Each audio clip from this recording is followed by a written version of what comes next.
Бүгін мен сізге өте маңызды нәрсе айтамын. Өте маңызды. Мүмкін бұл сөздер сіздің өміріңізді сақтап қалар. Немесе жаныңыздағы адамның өмірін. Сондықтан сұраймын. Осы видеоны соңына дейін тыңдаңыз. Ортасынан тастап кетпеңіз. Өйткені ең қауіпті ақпарат соңында. Мен оны арнайы соңға қалдырдым. Өйткені сол ақпаратты білмеген адам өзі де сезбей, байқамай, инсультқа бір қадам жақын тұрады. Қазір мен сізге бір сұрақ қоямын. Сіз таңертең оянғанда басымыз ауырып па? Мойнымыз тартып па? Кейде тұрғанда дүние бір сәт айналып кеткендей болып ма? Кейде қолымыз үйіп, билік бермей ме? Немесе кейде көзіміз алдымыздан бір сәт қарауытып, бұлыңғырланып кете ме? Егер осының біреуі де болса, бұл видео дәл сіз үшін жазылған. Жыл сайын біздің елімізде мыңдаған адам инсульттан қайтыс болады. Тағы мыңдаған адам тірі қалады. Бірақ жартылай сал болып, төсек тартып жатып қалады. Сөйлей алмайды, қолын көтере алмайды, бетін жуа алмайды, өз бетімен асханаға бара алмайды. Туған туысқанына ауыртпалық болады, жындар бойы. Осы адамдардың басым көпшілігі 60 жастан асқандар. Бірақ ең қорқынышты нәрсе не білесіз бе? Олардың көпшілігі инсультқа бір күнде ұшырамаған. Олар жылдар бойы байқамай, өз қолдарымен сол апатты дайындап келген. Күн сайын бір қателік жасаған. Бірақ сол қателік соншалықты қарапайым, соншалықты кәдімгі, соншалықты зиянсыз көрінетін еді. Ешкім назар аудармаған. Дәл сіз де қазір сол қателіктерді жасап жүрген болуыңыз мүмкін. Білмей, сезбей. Маған ештеңе болмайды деп ойлап. Немесе жасым ұлғайды, соның зардабы деп өзін өзі жұбатып. Бүгін мен сізге сол 5 қателікті айтамын. 5 қателік инсультқа тура апаратын жол. Және мен сізге оны қалай тоқтатуға болатынын да айтамын. Дәрі-дәрмексіз, ауруханасыз, тек өз үйіңізде, өз күшімізбен. Қарапайым, бәріне түсінікті тілмен. Дайын болсаңыз, бастайық. Бірінші қателікті айтпас бұрын, мен сізге бір нәрсені түсіндіргім келеді. Инсульт деген не? Көп адам оны жай ғана бас ауруы, немесе қан қысымы деп ойлайды. Немесе ми соқты деп айтады. Бірақ бұл анығырақ не екенін білсеңіз, оны алдын алуда оңайырақ болады. Инсульт бұл мидағы қан тамырының не жарылуы, не бітелуі. Екі жағдайда да мидың бір бөлігі қансыз қалады. Ал ми қансыз 1 минутта тұра алмайды. Сол мидың ішіндегі жасушалар бірнеше минутта, кейде бірнеше секундта өліп кетеді. Қайтымсыз. Өлген ми жасушасы қайта тірілмейді. Адам таңертең ұйқыдан тұрады, және кенеттен сөйлей алмайтынын байқайды. Не оң қолы бос салтылдап тұрады, не аузы қисайып кетеді, не туған баласын танымайды. Бұл инсульттің нәтижесі. Және бұл болғаннан кейін алғашқы 1-2 сағат өте маңызды. Кешіктірсеңіз, адам не қайтыс болады, не мүгедек болып қалады. Сондықтан ең дұрысы инсультқа жол бермеу, алдын алу. Ал ол үшін сол 5 қателікті білу керек. Және тек білу ғана емес, өмірге енгізу керек. Бірақ мен бір нәрсені ескертейін. Осы видеоны тыңдап болғаннан кейін бір ғана нәрсені өзгертіп көріңіз. Бәрін бірден өзгертуге тырыспаңыз. Бір нәрсені өзгертіп, дененің өзгергенін сезіңіз. Сонда ары қарай да жалғастыра аласыз. Кішкентай қадам үлкен нәтиже береді. Бірінші қателік су аз ішу. Мұны естіп, маған белгілі, су іш деген деп ойладыңыз ба? Тоқтаңыз. Бұл сіз ойлаған қарапайым кеңес емес. Мен қазір айтатын нәрсені тыңдасаңыз, бұл сіздің санаңызда мүлде басқаша жайғасады. 60 жастан кейін адамның денесінде бір үлкен өзгеріс болады. Ол өзгеріс шөл сезімінің азаюы. Жас кезіңізде шөл дегенде бірден білетіндер едіңіз, ішуге тырысатындар едіңіз. Ал қазір денеңіз суға мұқтаж болғанда сіз оны сезбейсіз. Ми суды аз алып жатыр, дене кеуіп жатыр. Ал сіз шөл дегеніңізді де байқамайсыз. Бұл неліктен болады? Өйткені жасқа қарай шөлді сездіретін рецепторлар, яғни сол сигнал беретін жүйе баяулайды, нашарлайды. Сіздің кінәңіз жоқ. Бұл табиғи процесс. Бірақ оны білмесеңіз, ол процесс сізді ауруға апарады. Су аз болғанда не болады? Ең алдымен қан қоюланады. Ойланып көріңіз. Егер кір жуатын суды азайтсаңыз, кір жуғыш аппарат жұмыс жасай ала ма? Жасай алмайды. Немесе нашар жасайды. Дәл солай, қан да суға мұқтаж. Жеткілікті су болмаса, қан қоюланады. Қойыртпақ тәрізді болады. Тамырлар арқылы жүруге қиналады. Ал мидың ішіндегі тамырлар өте жіңішке. Шаш жіппен салыстырғанда 2-3 есе жіңішке. Осы тамырларға қойыланған қан жеткенде не болады? Тамыр бітеліп қалады. Тіпті бітелмесе де жеткілікті қан өте алмайды. Ми аз қан алады. Ал мидың аз қан алуы ой санаңыздың баяулауы, есіңіздің нашарлауы, бас ауруы. Және ақырында инсульт. Сіздің маңайыңызда таңертең бастары ауыратын адамдар бар ма? Кейде ми соқты дейтіндер. Солардың жартысы жай ғана денелерін сусыздандырған. Кешке су ішпеген. Түні бойы дене сусыздана берген. Таңертең оянған, қан қою, тамырлар тарылған. Ми азған алып жатыр. Мінеки, бас ауруы. Енді сізге бір нәрсені тікелей айтайын. Сіз күніне қанша стакан таза су ішесіз? Шайды есептемеңіз, кофені есептемеңіз, сорпаны есептемеңіз. Дәл таза су. Санаңыз ішімізде. 2 стакан ба? 3 стакан ба? Кейбіреулер тіпті 1 стаканда ішпейтінін айтады. Шай ішемін, ол да су дейді. Жоқ, шай су емес. Шайдың ішіндегі кофеин несевайдайды. Яғни шай ішкенде дене одан да көп су жоғалтады. Сорпа дұрыс, пайдалы. Бірақ сорпадағы тұз суды байланыстырып, кейін шығарып жібереді. Таза су, тек таза су ғана дұрыс жұмыс жасайды. 60 жастан кейін күніне кемінде 6-7 стакан таза су ішу керек. Бірақ мұнан да білеміз. Суды дұрыс ішу керек. Кейбіреулер, ал бүгін нормамды жасаймын деп, бірден 1 литрді ішіп қояды. Бұл дұрыс емес. Жүрекке ауыр, бүйрекке ауыр. Буын ісінуіне апарады. Су аз-аздан, жиі-жиі ішіледі. Мынадай кесте ұстаныңыз. Таңертең оянысымен 1 стакан. Таңғы астан жарты сағат бұрын 1 стакан.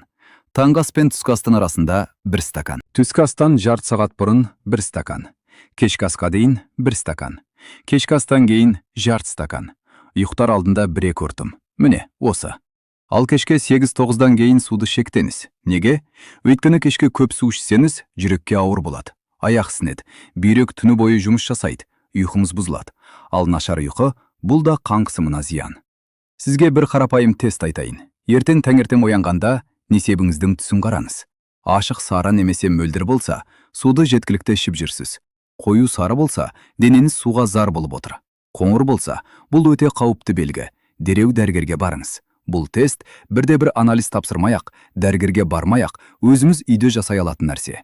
Ал енді мен сізден бір нәрсе сұрайын. Осы ақпарат сізге пайдалы болды ма? Егер иә болса, пайдалы болды деп түсініктеме жазыңыз. Сіздің бір ауыз сөзіңіз маған өте маңызды. Өйткені мен осы ақпараттың қаншалықты керек екенін сол жазбалардан білемін. Жазыңыз. Пайдалы болды, немесе маған керек болды, немесе үйренбегенімді үйрендім. Кез келген сөз жеткілікті. Екінші қателік. Тұзды тастамау. Мен қазір айтатын нәрсені естіп, кейбіреулер ренжуі мүмкін. Өйткені бізде тұз дәстүр. Тұзды тамақ дәнді тамақ деп ұқтырылған. Апаларымыз, аналарымыз тамаққа тұз салды. Тұзсыз тамаққа дәмі жоқ дедік. Бұл жылдар бойы қалыптасқан әдет. Бірақ сол тұз сіздің қан тамырларыңызды ішінен баяу, жылдар бойы жойып жатыр. Мен сізге тұздың денеде қалай жұмыс жасайтынын қарапайым тілмен айтайын. Тұз денеде суды ұстап қалады. Тамыр ішіндегі сұйықтық мөлшері артады. Тамыр ішіндегі қысым артады. Ол қысым тамырдың ішкі қабырғасын үнемі созып тұрады. 1 күн, 1 ай, 1 жыл, 10 жыл. Тамыр созыла-созыла жіңішкереді, икемділігін жоғалтады. Қалың резеңке шлангын алыңыз. Оны жылдар бойы тартып тұрсаңыз не болады? Кеуіп, жарылып кетеді. Тамырда да дәл солай болады. Бірде-бір белгісіз, бірде-бір ескертусіз тамыр жарылады. Ал мидың ішінде жарылса, бұл инсульт. 60 жастан кейін тамырлар өзінен өзде қатаяды, икемділігін жоғалтады. Бұл табиғи процесс. Бірақ тұз оның үстіне тұз себеді. Яғни, екі жағынан бірдей соққы келеді. Жастан да жіңішкеріп жатыр, тұздан да қысым арттырып жатыр. Кейбір адамдар, маған дәрігер қан қысымы жоғары деді, дәрі ішем дейді. Жарайды, дәрі ішіңіз. Бірақ сол дәрі ішіп жатып, күніне 2-3 шелпек жесеңіз, тұзды қуырдақ жесеңіз, колбаса жесеңіз, сол дәрі еш нәрсе істей алмайды. Тұздың денеге тигізетін зияны дәрінің пайдасынан асып кетеді. Бұл дәрігерлер арасында кең тараған шындық. Ең зиянды тұздар қайда болады? Мұны білу өте маңызды. Өйткені кейбір тамақтардың ішінде тұз бар екенін байқамаймыз. Колбаса мен шұжықта өте көп тұз, консервіде өте көп тұз, дайын сорпа кубиктерінде өте көп тұз. Доширак типті дайын ермакарандарда бір порцияда бүкіл күнге жеткілікті тұз бар. Қабықшалы сухарик, чипс тұздан тұрады. Сатып алынған нан, тоқаш ішінде тұз бар. Сіз ойлайсыз, мен тамаққа аз тұз саламын. Дұрыс. Бірақ осы жоғарыда айтқан тамақтарды жесеңіз, тұзды сіз салмаса да, ол тамақтың ішінде. Сіз оны байқамайсыз, бірақ дене байқайды. Енді не істеу керек? Бірден тұзды тастауға тырыспаңыз. Бұл қиын. Дәм рецепторлары үйренген. Бірден тастасаңыз, тамақ дәмсіз болады, рахат болмайды. Бірте-бірте азайтыңыз. Мынадай жоспар ұстаныңыз. Осы аптадан бастап, тамаққа бұрынғыдан жарты қасық аз тұз салыңыз. 3 аптадан кейін тағы жарты қасық азайтыңыз. 1 айдан кейін дәм рецепторларыңыз үйренеді. Аз тұзды да дәмді сезе бастайды. Тұздың орнына не қолдануға болады? Лимон шырыны тамаққа дәм береді, ашынтылдық береді. Сарымсақ хош иіс береді, қанды тазартады. Укроп, петрушка, кинза, жалбыз осы шөптер тамақты дәмді де, иісті де пайдалы да етеді. Ал бұрыш аз мөлшерде зиян емес, қан айналымын жақсартады. Бір ай ішінде тұзды азайтсаңыз не болады? Қан қысымыңыз төмендейді, бас ауруы азаяды, аяқтың ісінуі кемейді, бүйрек жеңілдейді, ұйқы жақсарады. Таңертең жемін тұрасыз.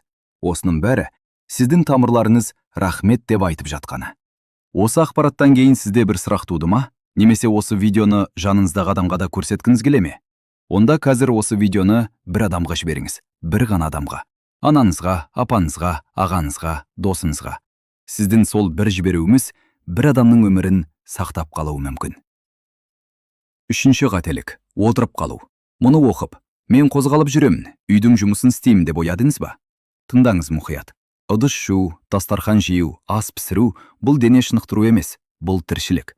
Ал тіршілік пен дене шынықтыру бөлек нәрселер. 60 жастан кейін адамдардың қозғалысы азаяды. Бір себебі буын ауруы. Тізе ауырады, белдің ауырады, жүргенім жаман дейді. Екінші себебі шаршау. Кешке шаршап қалдым, ертең жүремін. Ертеңде дәл солай болады. Үшінші себебі мен енді кәрі адаммын, демалуым керек, отырсам болды деген ой. Бірақ осы демалу инсультқа бастайды. Неліктен? Ойланып көріңіз. Жүрек бұл бұлшықет. Бұлшықет жұмыс жасамаса, солғындайды.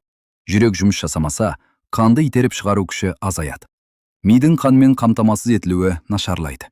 Ал аяқтардағы тамырлар бұл өте маңызды. Аяқтың бұлшықеттері жұмыс жасаған кезде, олар тамырларды сыртынан сығып тұрады. Ол сығу қанды жоғары, жүрекке, миға итереді. Жүрудің жүрекке де, миға да осылай пайдасы бар. Бірақ отырып қансаңыз, аяқ бұлшықеттері жұмыс жасамайды. Қан аяқта іркіледі, жинала береді, үйіп қалады. Ал ол ұйыған қан тромб деп аталады. Тромб бір жерден үзіліп, қанмен бірге жоғары, мидың тамырына барса, инсульт. Теледидар қарап ұзақ отырған адамдарда инсульт жиі болады. Бұл тексерілген.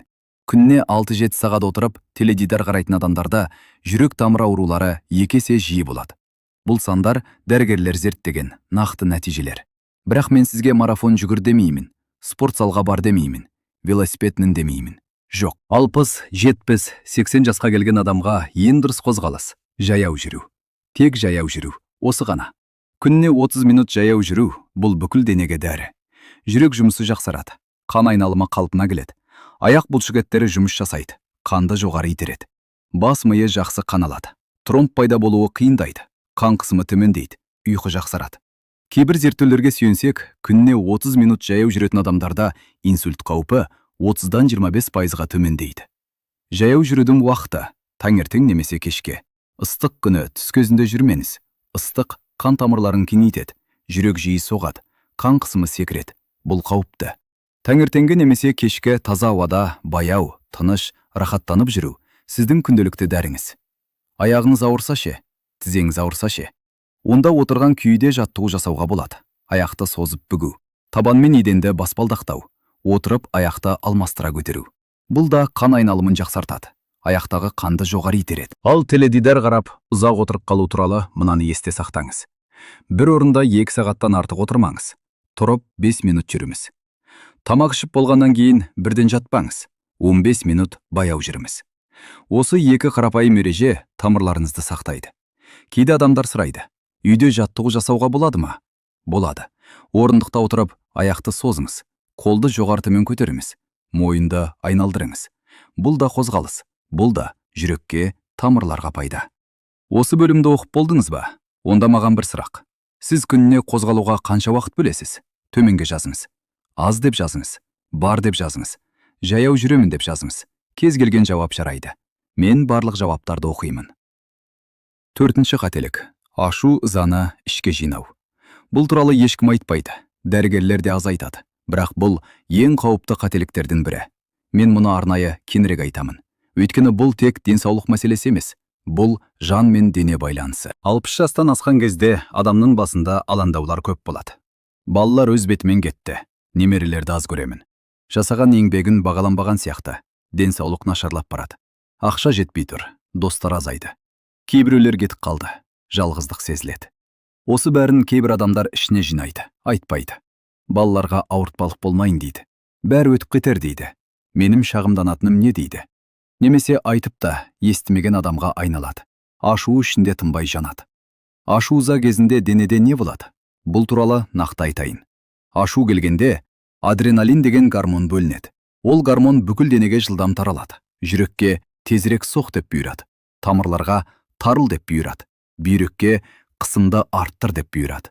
Нәтижесінде жүрек соғысы тездейді. Тыныш отырсаңыз, жүрек минутына 50-60 рет соғады. Ашу кезінде 120-ға, 130-ға дейін шығады. Тамырлар тарылады. Қан қысымы бірнеше минутта жоғары секіреді. Кенеттен, кес. Осы кенеттен секіру ең қауіпті. Тамыр мұндай кенеттен секірімге шыдай алмайды. Ал мидың ішіндегі тамырлар ең жіңішке, ең нәзік тамырлар. Кенеттен секірген қан қысымы оларды жарып жібереді. Геморрагиялық инсульт деп аталатын, тамырдың жарылуынан болатын инсульт ең ауыр түрі. Адамдардың жартысы сол күні қайтыс болады. Қалғандары да ауыр мүгедектікке ұшырайды. Және бұл кенеттен болады. Белгісіз, алдын ала ескертусіз. Ашулы болды, сөйлесіп отырып кенеттен басын ұстады, сол бетте жық қалды. Ондай жағдайларда естідіңіз бе? Бұл кездейсоқтық емес. Бұл ашу ызаның тамырға тигізген тікелей нәтижесі. Ал созылмалы стресс, ұзаққа созылған алаңдаушылық, мазасыздық, тіпті одан да жаман. Бірден жарылмайды, бірақ тамырды ішінен жояды. Кортизол деген гормон ұзаққа созылған стресс кезінде бөлінеді. Ол гормон тамырдың ішкі қабырғасын зақымдайды. Ол зақымданған жерге холестерин жабысады. Тамыр тарылады, бітеледі. Инсульт. Енді не істеу керек? Ашуды ішке жинамаңыз. Бірақ айқайлау, ұрсу да дұрыс емес. Бұл да қысымды бірден көтереді. Ашу келгенде 5 секунд ережесін қолданыңыз. Дереу орнынан тұрып, бөлмеден немесе ауаға шығыңыз. Кереннен 5 рет дем алыңыз. Мұрнынан баяу 4 секунд дем алыңыз. Аузынан баяу 6 секунд шығарыңыз. Осы 5 рет жүрек соғысын бірден баяулатады.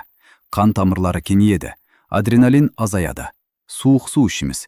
Бетімізді суық сумен жуымыз. Бұл да жүрек соғысын бірден баяулататын әдіс. Денеге тыныштал деген сигнал береді. Ал ұзаққа созылған мазасыздықпен, жалғыздықпен не істеу керек? Адамдармен сөйлесіңіз. Балаларыңызбен, немерелеріңізбен, досыңызбен, көрші қолаңмен. Жай ғана сөйлесу денедегі бақыт гормондарын серотонин мен окситоцинді бөлдіреді. Олар кортизолды тежейді, стрессті азайтады, тамырларды сақтайды. Зерттеулер нені көрсетеді? Жалғыз өмір сүретін, адамдармен аз сөйлесетін адамдарда инсульт 2 есе жиі болады. 2 есе бұл үлкен айырмашылық. Кешкі ұйықтар алдында бір жақсы әдет ұстаныңыз. Бүгін болған 3 жақсы нәрсені ойлаңыз. Кіші болса да жарайды. Немере күлді. Тамақ дәмді болды. Күн ашық болды. Біреу сізге сәлем берді. Осын ойлаңыз. Ми жақсы нәрселерге фокус жасағанда стресс гормондары азаяды, ұйқы жақсарады. Ал жақсы ұйқы тамырларды жасартады. Сіз осы бөлімді оқыдыңыз. Мен сізден бір нәрсе сұрайын. Осы видеоға лайк қойыңыз. Жай лайк, 1 секунд. Ол лайк маған осы ақпаратты одан да көп адамға жеткізуге мүмкіндік береді. YouTube алгоритмі лайк бар видеоны көбірек адамға көрсетеді. Яғни сіздің бір лайкыңыз тағы жүздеген адамды осы ақпаратпен таныстырады. Қойдыңыз ба? Рахмет. 5-ші қателік. Және бұл ең маңыздысы. Мен айттым ғой, ең маңызды ақпарат соңында деп. Міне, сол уақыт келді.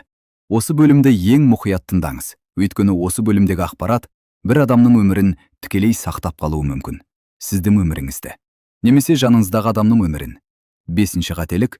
Алғашқы белгілерді елемеу. Инсульт бір күнде, кенеттен, ешбір белгісіз болады деп ойлайды адамдар. Жоқ. Инсульт болмас бұрын, дене сізге белгі береді. Бірнеше күн бұрын, кейде бірнеше апта бұрын, кейде тіпті бірнеше ай бұрын. Бірақ адамдар сол белгілерді елемейді. Өтіп кетер дейді. Шаршағаным шығар дейді. Жасым ұлғайды, соның зардабы дейді. Жоқ. Бұл дененің жардам туралы сигналы. Дене сізге айтып жатыр. Мен қиналып жатырмын. Мен дұрыс жұмыс жасамай жатырмын. Маған назар аудар. Маған көмек керек. Осы белгілерді медицинада өткінші ишемиялық шабуыл дейді. Халық тілінде кіші инсульт деп аталады. Яғни толық инсульт болмаған, бірақ мидың қан қамтамасыз етілуі бірнеше минутқа бұзылған. Бұл ескерту. Бұл дененің соңғы ескертуі. Осы кезде дәрігерге барсаңыз, инсультті тоқтатуға болады. Кешіктірсеңіз болады. Сол белгілер қандай? Мен бірінен соң бірін айтамын. мұқият тыңдаңыз. Бірінші белгі. Таңертең оянғанда бастың бір жағы ауырады. Жай ауру емес, соғып ауырады. Не болмаса мойынның артқы жағында желкеде ауырсыну болады. Адамдар оны ұйқы бермеді, немесе жастық ыңғайсыз болды деп ойлайды. Бірақ бұл жастықтан емес. Бұл мидың қан тамырлары қысымға шыдамай жатқанының белгісі. Таңертеңгілік адам ұзақ жатты, қозғалмады. Қан тамырлары бір позицияда болды. Қан қоюланды. Кейбір тамырларда қысым артты. Сол қысымды бас ауруы арқылы сізге айтып тұр. Екінші белгі. Кенеттен бір немесе екі көздің алдынан бір секунд қараю немесе бұлыңғырлану. Адамдар оны аз ұйықтадым немесе шаршадым деп ойлайды. Кейде қан қысымым болар дейді. Бірақ бұл мидың бір бөліміне қан баруы қысқаша тоқтаған деген белгі. Көзді басқаратын ми бөлімі бір секундқа қансыз қалды. Сол бір секунд ескерту. Үшінші белгі. Тілдің немесе ернің бір жағының ұюы немесе сал болғандай сезілуі. Тамақ ішіп отырсаңыз, тіліміздің бір жағы сезімсіздеу болады. Не болмаса ішкен су немесе шай ернің бір жағынан аққандай сезіледі. Айнаға қарасаңыз, аузыңыздың бір бұрышы сәл төмен түскендей. Бұл мидың тілді, бетті басқаратын бөлімінде қан айналымы бұзылып жатқанының белгісі. Өте нақты, өте айқын белгі. Төртінші белгі. Кенеттен бас айналу. Тұрған жеріңізде дүние айнала бастайды. Ұстап тұруға бір нәрсені іздейсіз, немесе жүріп келе жатып, аяғыңыз бір жаққа сүрініп кеткендей болады. Теңгерімді ұстай алмайсыз. Бірнеше секундтан кейін өтеді. Шаршадым, немесе қан қысымым деп ойлайсыз. Ішінара дұрыс, қан қысымы. Бірақ бұл қан қысымының инсультқа дейін бір адым қалғандағы деңгейін білдіреді. Бесінші белгі. Қолдың немесе аяқтың кенеттен ұюы. Ең маңыздысы бір жақта ғана. Оң жақ немесе сол жақ. Ұйықтап жатып ұйып қалмаған. Отырып не жаяу жүріп келе жатқанда кенеттен ұяды. Бірнеше минуттан кейін өтеді. Адам ұмытып та кетеді. Бірақ бұл дәрігерге баратын кез. Алтыншы белгі. Сөйлегенде тілдің айналып кетуі. Жақсы білетін сөздерді айта алмайсыз. Бастасаңыз ойыңызда бар, бірақ аузымыздан шықпайды. Немесе сөйлеп отырсаңыз, кенеттен тілің байлана қалады. Бірнеше секунд. Кейін қайта дұрыс сөйлейсіз. Айналаңыздағылар байқамаған шығар, бірақ сіз байқадыңыз. Бұл ескерту. Жетінші белгі. Кенеттен бір затты немесе адамды танымау. Жақсы білетін адамның бетіне қарайсыз. Бір сәт бейтаныс болып көрінеді. Не болмаса, жақсы білетін сөздің мағынасын бір сәт ұмытып кетесіз. Бұл қысқа да болса, дереу назар аудару керек белгі. Осы белгілердің бірін байқасаңыз, ертеңге қалдырмаңыз. Бір күн өтіп кетер деп ойламаңыз. Жасым ұлғайды, соның зардабы деп өзімізді жұбатпаңыз. Балаңызды, немерелеріңізді, туысқаныңызды шақырыңыз. Дәрігерге барыңыз, сол күні. Дәрігерлер не жасайды? Қан тамырларын тексереді. Қанның қоюлығын тексереді. Қан қысымын тексереді. Мидың тамырларын тексеруге УЗИ жіберуі мүмкін. Егер тамырда тарылу немесе тромб болса, уақытылы дәрі беріп тоқтатуға болады. Операция жасап тамырды тазалауға болады. Бірақ бұлардың бәрі уақытылы барғанда ғана. Инсульт болып кетсе, алғашқы 4,5 сағат ішінде ауруханаға жетсеңіз, мидағы тромбты еріту мүмкін. Дәрі бар, ол тромбты ерітеді. Бірақ бұл дәрі тек алғашқы 4,5 сағатта жұмыс жасайды. Одан кейін кеш. Сондықтан белгіні байқасаңыз, минут санайды. Енді жаныңыздағы адамда инсульт болып жатса, қалай білуге болады? Мынаны есте сақтаңыз. Өте қарапайым 3 тест бар. Бірінші, күлдеміз. Екі жақ бірдей күлсе, жақсы. Бір жақ қана күлсе, екінші жақ тартпаса, инсульт белгісі. Екінші, қолыңды жоғары көтер деміз. Екі қолды бірдей, бір деңгейде ұстай алмаса, инсульт белгісі. Үшінші, аты жөніңді айт, немесе мен кіммін деңіз. Тілі шатасса, сөзін айта алмаса, паный алмаса, инсульт белгісі. Осы үштің бірі болса, дереу жедел жәрдем шақырыңыз. Адамды жатқызыңыз. Бас пен иықты аздап жоғары көтеріңіз. Жеңін, мойнындағы жағасын босатыңыз. Суық су, дәрмек ішкізбеңіз. Дәрігер келгенше жанынан кетпеңіз. Сөйлеп тұрмыз. Осы 3 тестті бүгін балаларыңызға, немерелеріңізге, жаныңыздағы адамдарға үйретіңіз. Оны сіз емес, олар байқауы мүмкін. Және олар нені байқау керектігін білуі керек. Осы видеоны соңына дейін тыңдадыңыз. Бұл жай кездейсоқтық емес. Сіз осы ақпаратқа мұқтаж болдыңыз. Немесе жаныңыздағы біреу үшін алаңдадыңыз. Және сіз дұрыс жерге келдіңіз. Барлығын бір рет қайталайық. Нақты, түйіндеп. Бірінші қателік. Су аз ішу. Күніне 6-7 стакан таза су. Аз-аздан, жиі-жиі. Таңертең тұрысымен 1 стакан. осыдан бастаңыз. Екінші қателік – тұзды тастамау. Колбаса, шұжық, консерве, дайын сорпа. Осылардан аулақ болыңыз. Тамаққа тұзды бірте-бірте азайтыңыз. Лимон, сарымсақ, шөптерді қолданыңыз. Үшінші қателік – отырып қалу. Күніне 30 минут жаяу жүру. Теледидар қарап 2 сағаттан артық отырмаңыз. Тамақтан кейін 15 минут жүріңіз. Төртінші қателік – ашу ызаны ішке жинау. Ашу келгенде тыныс алыңыз. Бетімізді суық сумен жуымыз. Адамдармен сөйлесіміз. Жалғыздыққа берілмеңіз. Бесінші қателік – алғашқы белгілерді елемеу. Бас ауруы, көздің қараюы, тілдің үйуі, бас айналуы, қол аяқтың үйуі – бұлар дереу дәрігерге бару белгілері. Ертеңге қалдырмаңыз. Мен бүгін сізге осыны айтқым келді. Жай ақпарат ретінде емес, шын жүректен. Өйткені 60, 70, 80 жасқа келген адамдар өмір бойы еңбек етті, бала өсірді. Небір қиындықтан өтті. Олар мықты, олар күшті. Тек кейде өздерінің денесіне назар аудармайды. Маңыздылары балалар, немерелер деп өздерін соңғы орынға қояды. Жоқ, сіз де маңыздысыз. Сіздің денсаулығыңыз маңызды. Сіздің өмірлік тәжірибеңіз, сіздің жылуыңыз, сіздің мейіріміңіз, бұлар осы дүниеге керек. Немерелеріңізге керек, балаларыңызға керек. Өзіңізге назар аударыңыз, денеңізді тыңдаңыз. Ол сізге үнемі хабар береді. Сіз тек оны естіп, ескеруіңіз керек. Бүгін осы видеоны балаңызға, апаңызға, ағаңызға, досыңызға жіберіңіз. Немесе отырып бірге қараңыз. Өйткені инсультті тоқтату тек дәрігердің жұмысы емес. Бұл сіздің де, жаныңыздағы адамдардың да жұмысы. Осы канал туралы білетін адамдарыңызға айтыңыз. Жазылыңыз. Жаңа видеолар жарияланған кезде хабарлама келеді.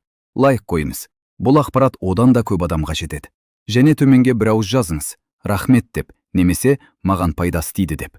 Сіздің сол бір сөзіміз маған өте маңызды. Денсаулық болсын, ұзақ өмір сүріңіз.